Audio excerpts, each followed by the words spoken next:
So what we have here is a column formation, and this column formation got rid of a lot of the vulnerabilities that we were discussing with the line formation. They were much narrower, although they were still generally wider than they were deep. And because you weren't trying to keep this perfect line, this unit was far more maneuverable and far easier to deploy when you're dealing with untrained soldiers. And what the columns could do is essentially a bayonet charge, where they would charge towards the enemy, and hand-to-hand combat wasn't actually as frequent as you might think. In smaller scales it was, but as it relates to large pitched battles between battalions and divisions, not as common.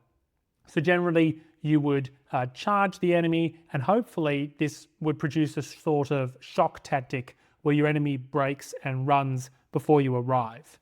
What you can do is actually combine the attack columns, the column formations, with line formations. And you'll see this more in the Napoleonic era, where French units will move around the battlefield at speed as columns and then try to deploy into proper line formations for maximum firepower when they're at the right location.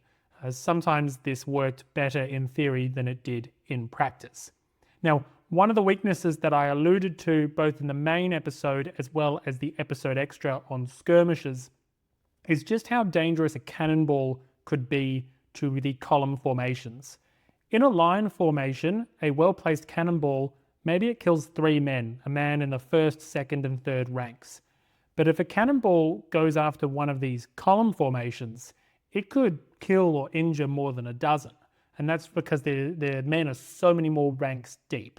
And so one of the key vulnerabilities to these attack columns is just how devastating cannons could be.